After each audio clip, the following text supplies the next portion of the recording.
Oke, halo semuanya. Di video kali ini aku mau bahas dua metode yang bisa kamu pakai biar obrolan kamu sama siapapun nggak habis-habis. Tapi sebelum bahas kedua metodenya, aku pengen bahas teknik fundamental yang dibahas di dalam buku How to Win Friends and Influence People ini, karya Robert lagi Dale Carnegie. Jadi tiga fundamental ini menurut aku kalau bisa kamu kuasai, bahkan kamu nggak perlu-perlu banget pakai dua teknik yang bakal nanti aku kasih biar obrolan kamu nggak habis-habis. Yang pertama itu, jangan mengkritik atau komplain. Jadi ya bayangin aja kalau misalkan kamu kenal sama orang baru dan langsung kamu kritik, apa yang akan... Jangan yang itu, ngebayanginnya ada orang baru datang ke kamu, tiba-tiba ngekritik gaya berpakaian kamu.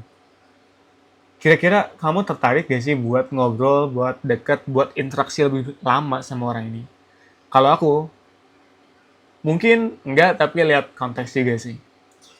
Tapi secara umum aku nggak bakal tertarik dengan orang yang seperti itu. Itu prinsip nomor satu. Prinsip nomor dua, ini jarang dilakuin. Ketika lawan bicara kita melakukan satu hal yang bagus, maka kita harus mengapresiasi secara jujur. Kalau bagus, bilang bagus. Tapi kalau jelek, lebih baik ditahan aja dulu. Mungkin nanti kalau emang udah deket banget, baru kita sampein. Itu bisa kontekstual ya, gimana hubungannya berlanjut. Dan prinsip ketiga adalah, pada dasarnya setiap orang tuh tidak pernah peduli dengan kamu. Setiap orang peduli dengan masalahnya masing-masing. Jadi prinsip ketiga yang ditawarkan dalam buku ini adalah ketika berinteraksi, ya biarkan lawan bicara kita membicarakan tentang dirinya. Dan itu adalah topik paling menarik untuk dirinya. Jadi itu ada tiga fundamental yang dibahas di dalam buku ini. Dan menurutku ini bagus banget bukunya. Kamu bisa baca bukunya lebih detail karena bakal banyak banget insight yang kamu dapat di buku ini. Oke, itu review singkat buku ini. Terus, apa sih dua teknik yang bisa kamu pakai biar selalu punya topik obrolan ketika ngobrol sama orang lain? Yang pertama ini disebut dengan Ford Method. F-O-R-D. Ini tuh sebuah singkatan ya. F itu buat family, keluarga. O-nya itu occupation, pekerjaan. R itu buat recreational, hiburan dan liburan. Dan yang terakhir, D-nya itu buat dream, mimpi. Nah, setiap huruf di Ford Method ini bisa kamu pakai untuk dijadikan sebuah perbincangan. Misal kita ketemu sama orang baru, kita pasti akan nanya namanya. Nama, dan dari situ kita bisa nanya tuh, kamu asli mana? Itu udah masuk ke yang F, family. Karena nanti di situ mungkin dia akan menceritakan background-nya dan background keluarganya. Dan dari situ bisa kamu follow up terus. Oh, ternyata kamu asli Sunda ya, misalkan dia emang asli Sunda. Atau ternyata malah orang tuanya perantau. Itu kan bisa jadi obrolan yang panjang sendiri. Itu contoh penggunaan huruf F, family. Oh, ya bisa nanya, kamu kerja di mana?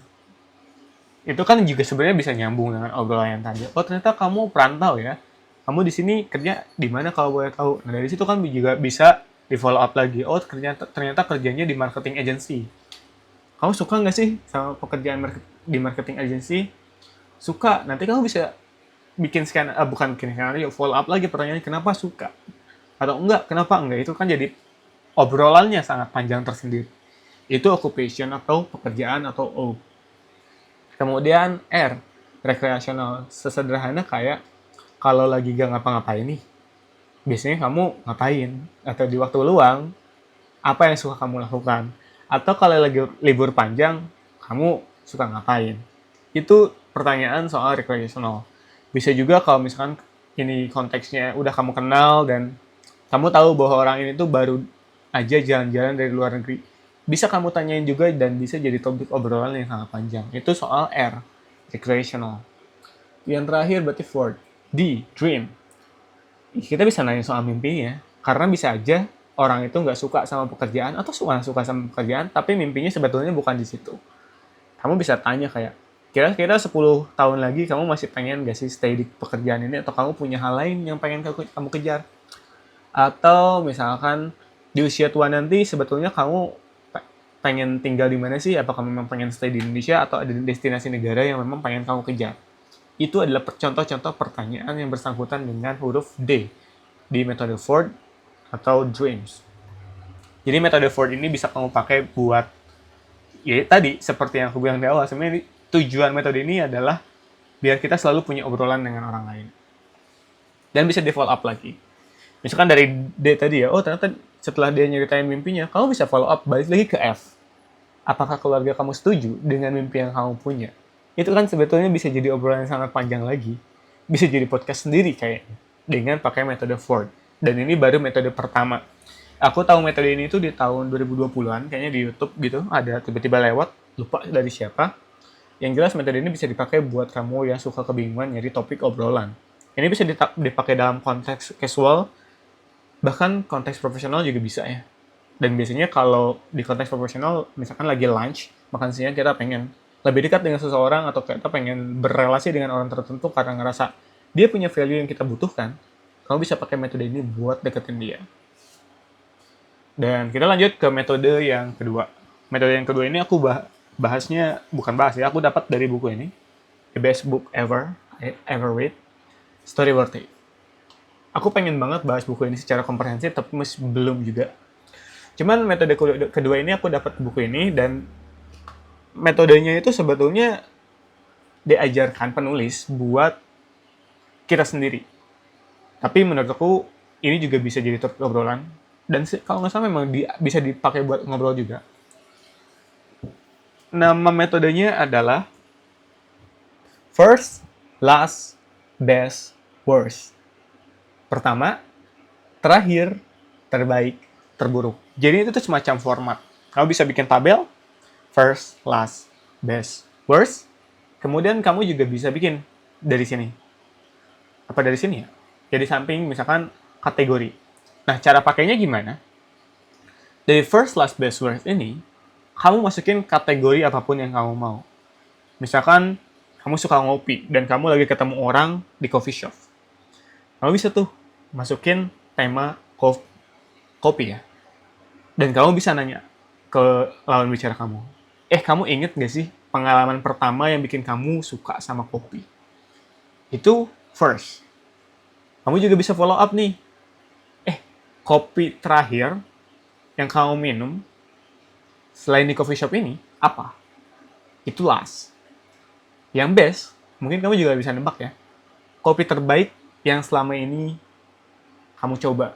Atau dari selama ngopi di berbagai coffee shop, menurut kamu kopi susu yang paling enak yang mana? Begitu juga yang terburuk.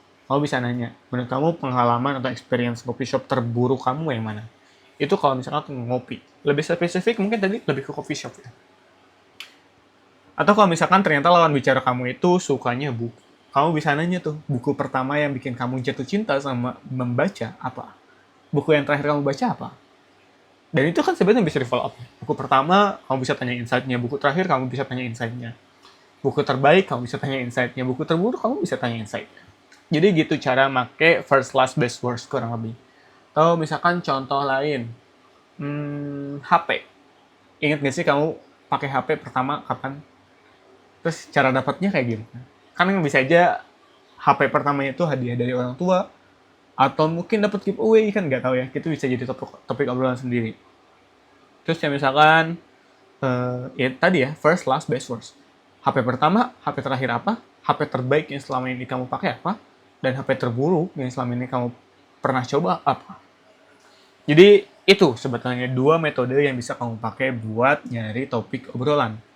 Yang pertama itu adalah Ford Method, di mana di situ Ford di sini itu adalah sebuah singkatan dari Family, Occupational, Occasion.